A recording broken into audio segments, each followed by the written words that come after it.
खालो खाना खाई गया बस किराया तो पूरा लगेगा नहीं। तुम टिकट कटाओ भला, बिना टिकट का बैठी जाओ ना, फिर आखिरी स्टेशन पर कभी टिकट मिल ही जाए कि कहाँ से बैठ के आ रहे हो, वहां से यहाँ तक का पूरा टिकट लगेगा। अब तुमने 7 दिन सुनी नहीं, 7 दिन से यहाँ तक का पूरा टिकट लगेगा। एक्स्ट्रा आई ने बड्डी तो गया, कोई बात नहीं। गड्डी लाया आज की बेफिक्र हो। आखिरी में और यहाँ जो है आखिरी में टिकट मिले, सबने का टिकट चेक होगी।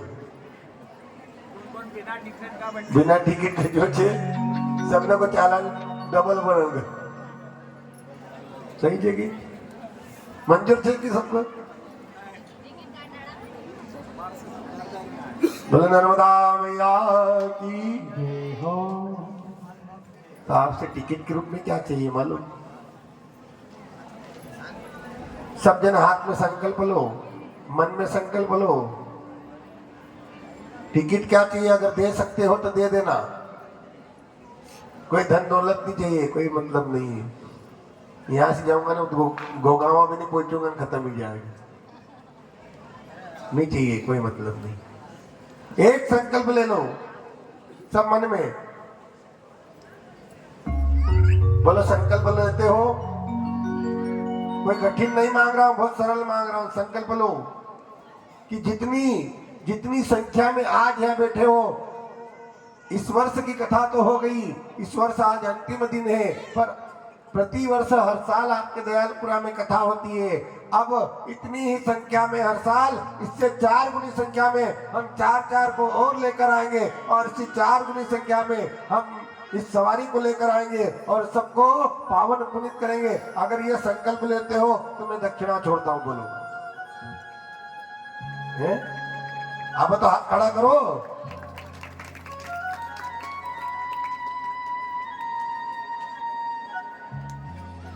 फिर भी ताली कम थी संख्या की।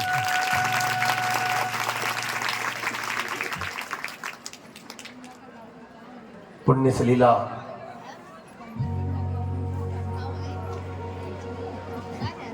भक्तों को तारने वाली, भक्तों की मनोकामनाओं को पूर्ण करने वाली, जगत कल्याणी मां, अमृत रूपी बहने वाली, जिसका चित्त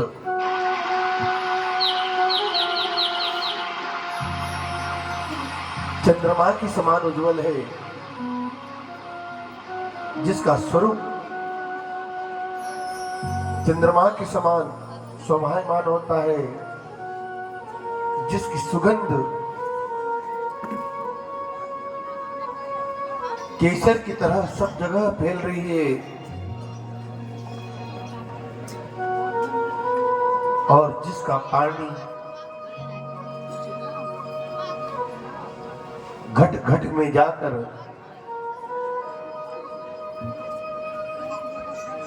लोगों की वाणी को भी सरल कर रहा है, लोगों की वाणी को भी मधुर कर रहा है, और उनके जीवन के कष्टों को भी हर रहा है। जो जिस मनोकामना से मां के सामने बैठ जाता है, जैसे कोई अबोध बच्चा होता है ना, अबोध बालक छोटा होता है, जो मां के सामने बोल नहीं पाता, जब वो रोने लगता है ना, जब वो रोने लगता है तो पिता की गोद में जाए, भाई की गोद में जाए, बेटे की गोद में जाए, लेकिन चुप नहीं होता। लेकिन जैसे ही माँ की गोद में जाता है वो चुप हो जाता है, क्योंकि माँ उसे उसकी मनोकामनाओं का पूर्ण फल प्रदान कर देती है। ऐसे ही हम माँ के सामने छोटे बालक हैं, और माँ, उस माँ को कहने की जरूरत नहीं पड़ती कि उसे क्या चाहिए, बिना बोले वो बालक जो मांगता है माँ उसे प्रदान कर देती है। उसकी मौन भाषा को भी माँ समझ लेती है, उसकी बिना बोलने वाली भाषा को भी माँ पढ़ लेती है, उसकी मन की बात को भी माँ जान लेती है और उसे वो दे देती है जिसे चाहिए, इसलिए वो चुप हो जाता है। इसी प्रकार से ये माँ भी हमारी सभी मनोकामनाओं को पूर्ण कर देती है। यदि मनुष्य इस माँ की गोद में आकर बैठ जाए तो उसकी भी मनोकामनाएं पूर्ण होती हैं। और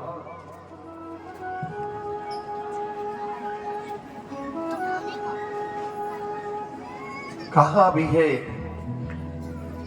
कि मां,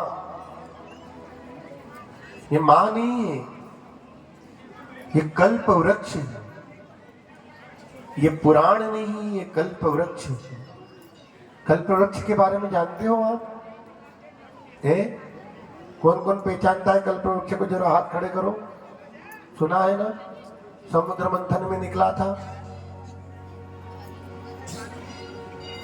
कल्प वृक्ष के नीचे जाकर खड़े हो जाओ और जो मनुष्य की कामना होती है वो कल्प वृक्ष तुरंत पूर्ण कर देता है। उसी प्रकार से ये माँ नर्मदा पुराण की कथा भी एक कल्प वृक्ष है। इस पुराण की कथा के वृक्ष के नीचे आप खड़े होकर जो भी या बैठकर इस कथा को जो भी श्रवण कर रहा है और अपने मन में जो कामना लेकर बैठा है उसकी कामना को ये कल्प वृक्ष रूपी माँ तुरंत पूर्ण कर देती है, तुरंत उसकी झोलियां भर देती है। कथा कहा भी है, सतम विवाय भोक्तव्यम सहस्र स्नानामाचरे लक्ष्य विहाय दातव्यम कोटि त्यक्ता हरि भजे।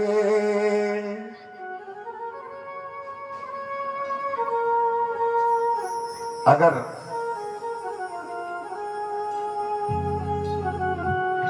सौ काम छोड़कर आप भोजन करते हो तो आपका पेट भर जाता है। 1000 काम छोड़कर आप अगर स्नान करते हो तो आपका तन शुद्ध हो जाता है। 1,00,000 काम छोड़कर अगर यदि आप दान देते हो तो आपका यह धन शुद्ध हो जाता है।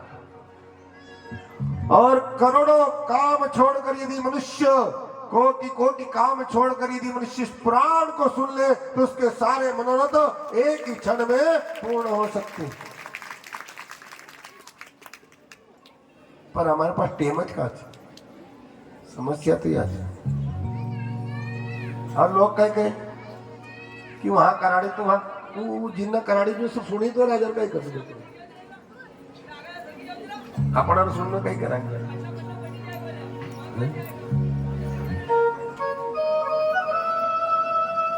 पर देखो भाई,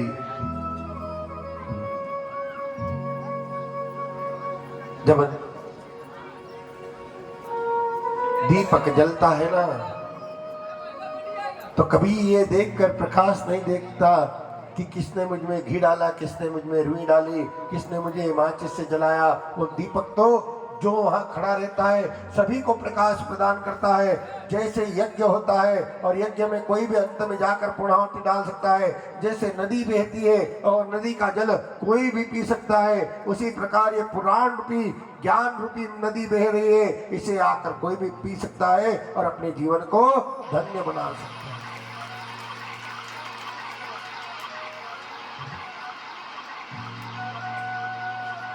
चलो बताओ, काल कथा सुनने कौन कौन आए थे? तुम सब आया था? कथा कहाँ रुकी थी? जल्दी बोलो, बस स्टार्ट करो, मुझे आज लेट नहीं कर सकते बाबा जी टेम दिए। जल्दी बोलो, कहाँ रुकी थी?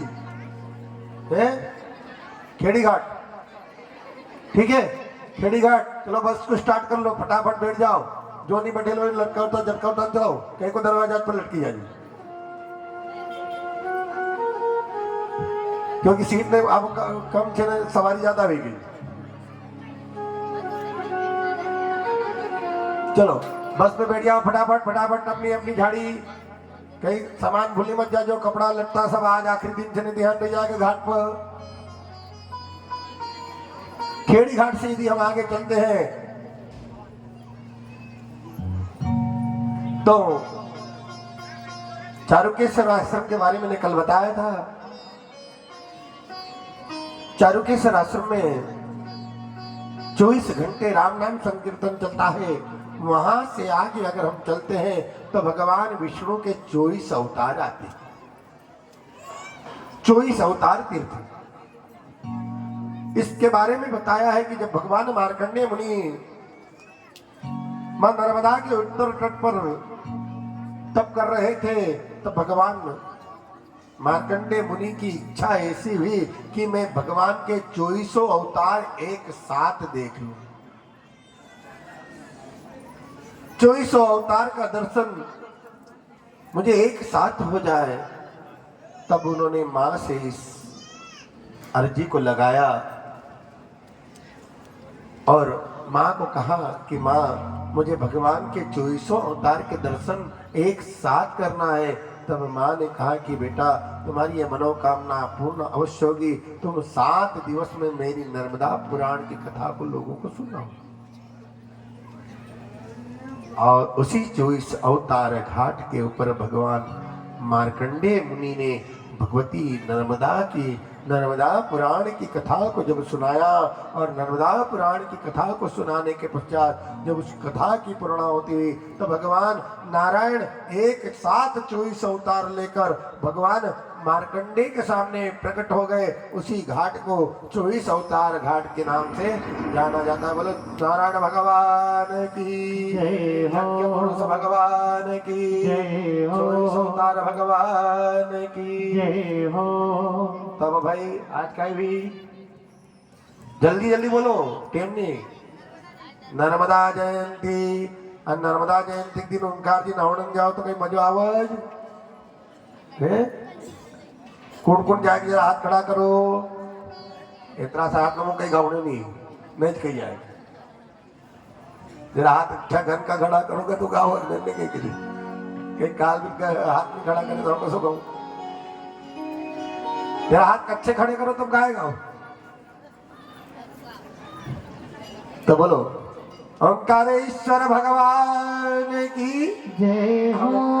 हम ओंकारेश्वर पहुंच गए हैं, और ऐसा समझो कि इस भजन के माध्यम से, इस गीत के माध्यम से, इस नर्मदा पुराण की पावन पुण्य कथा के माध्यम से आज ओंकारेश्वरम के तीर्थ में हम डुबकी लगाएंगे। बोलो नर्मदा मैया की जय। हम ओंकार जी नाम